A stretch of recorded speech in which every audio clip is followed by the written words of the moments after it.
श्री परमात्मने नमः। कर्म का सिद्धांत, प्रिंसिपल ऑफ कर्म, अर्थात किस प्रकार से कर्म किए जाएं कि पाप न लगे। सदैव ध्यान रहे कि जीवन में किए जाने वाले समस्त कर्म या तो पूर्ण फल देते हैं या पाप देते हैं, बीच का कोई मार्ग नहीं है।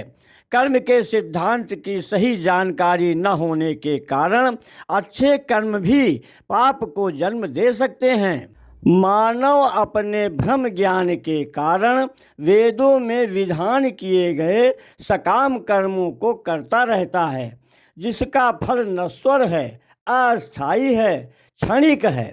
यदि पूर्ण विधि विधान से सकाम कर्म किए गए तो उसके फलस्वरूप मानव स्वर्ग लोक तक पहुँच तो सकता है, लेकिन पूर्ण क्षीण हो जाने के बाद उसे पुनः पृथ्वी पर वापस आना पड़ेगा। कुकर, सूकर, कुत्ता, बिल्ली, सांप, छछूंदर, छिपकली, चिलटट्टा आदि 84 लाख योनियों में पुनः भटकना पड़ेगा।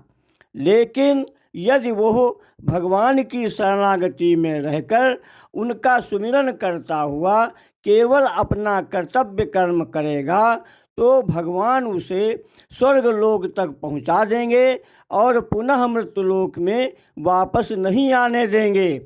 भगवान ने गीता में स्वयं कहा है, तेतम भुक्त्वा स्वर्गलोकम विशालम क्षीणे पूर्णे मर्त्यलोकम विशन्ति अनन्यास चिंतयन्तो माम ये जनाः पर्युपासते तेषां नित्याभियुक्तानां योगक्षेमं वहाम्यहम्। अर्थात भगवान अपने भक्त का योगक्षेम स्वयं वहन करते हैं। इसलिए गीता पढ़ो, कर्म के सिद्धांत को समझो। हरि ओम तत्सत, हरि ओम तत्सत, हरि ओम तत्सत।